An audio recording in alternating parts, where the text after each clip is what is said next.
Airbnb co-founder and CEO Brian Chesky tells Yahoo Finance that we're in a travel revolution.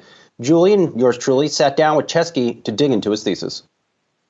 Now that you can work via Zoom from home, CEOs are realizing they can get a lot of work done. There's lower cost. They can hire a more diverse talent pool, and employees like working from home. In fact, many of them are saying if they have to go back to an office 5 days a week, they're going to quit and go to a different job. So I think remote work is here to stay. If we believe Zoom is here to stay, then we must believe, I think, remote work's here to stay.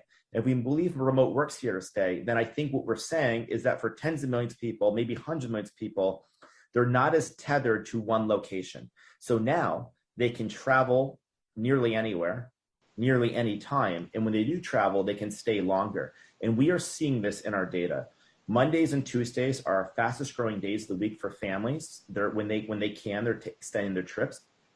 We're seeing that people are going not just to the big hotspots. They've booked 100,000 destinations since the pandemic began on Airbnb, including 6,000 places for the first time ever. But the most important trend is this third trend. When people are traveling, they're staying longer. 1/5 of our business by room nights booked are monthly stays. That's not even travel. And that will probably continue to grow. So what it means is people aren't just traveling on Airbnb, they're now living on Airbnb. And this is because this newfound flexibility that's come from the pandemic. Again, if you believe Zoom's here to stay, if you believe remote work's here to stay, then I think you believe this flexibility is here to stay. And I think that will create one of the biggest changes of travel since the invention of the internet or the invention of the airplane. That to me is a revolution. So, Brian, I think we all think that remote work is here to stay. The question is to what extent, right? I've been watching the teleworking numbers from the government really closely.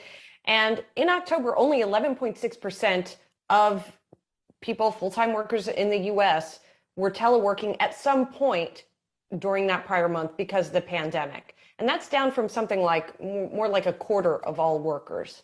And so this is a number that has been trending downward. So I guess, how big do you think this trend is going to be? And at some point, aren't most people going to go back to an office?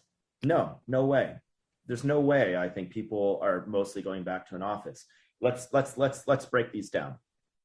The largest companies in the world, PricewaterhouseCoopers, Amazon, Procter & Gamble, Ford, are just four that come to the top of my head, have announced permanent flexible policies for a large percent of their employees. Most CEOs have not forgotten the lesson of all the money they're going to save from the lack of real estate they need. And the fact is that if a company is only hiring people within 30 miles of their office, they're at a disadvantage of people can hire from anywhere. That's number one. Survey after survey, we've conducted surveys I've seen show that if people are forced to go back to the office 5 days a week, they're going to resign. I think it's part of the great resignation that we're seeing, is a great reevaluation of work. I don't believe that we're going to live in a world where everyone's nomadic and no one's ever gathering in person in real life. I sure hope not. That would be actually quite dystopian. It would be like us living in the movie WALL-E. But I don't think that we're all going back to an office 5 days a week. I don't even think we're all going back to an office 4 days a week. And all you have to believe is people aren't going back to the office 4 or 5 days a week to truly believe that everything is going to change. The last thing I'll just say is this moment right now is the worst technology will ever be in our lifetime. Wait till satellite internet is completely ubiquitous and everyone has high-speed internet. That camera technology improves, bandwidth constraints, screen technology improves. We have to project forward. I think we're living in a revolution of work.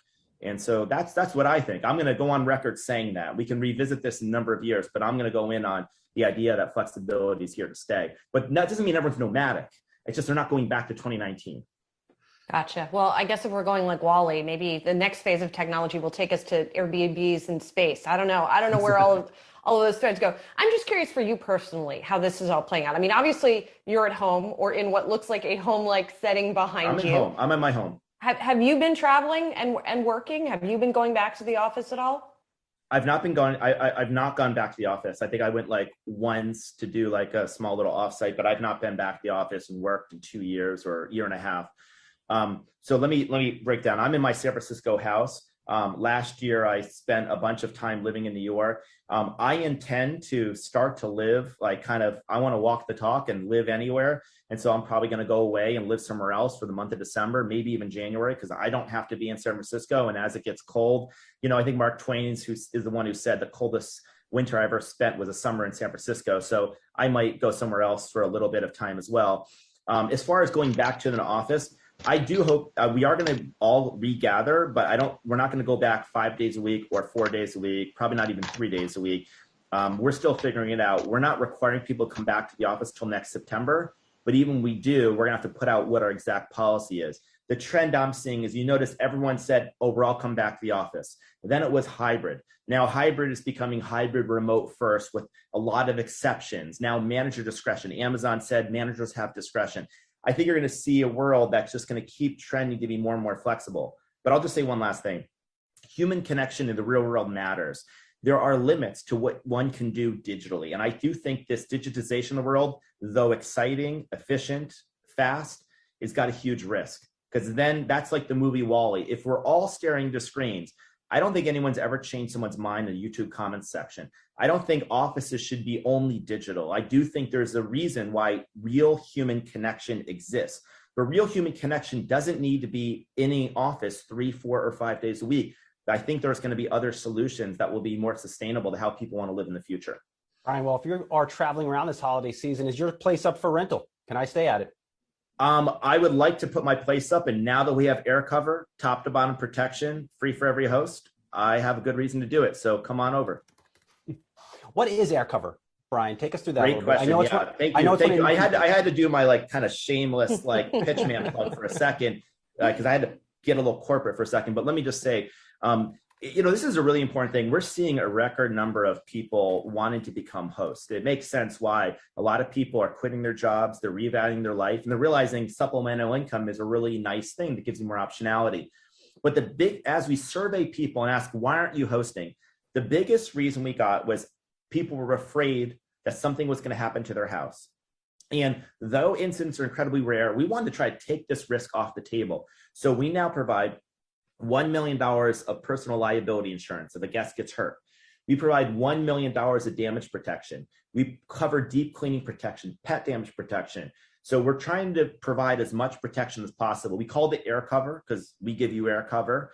It's totally free, every single reservation, and we're the only ones that offer it. So I think this is going to help create a lot more hosts in the world.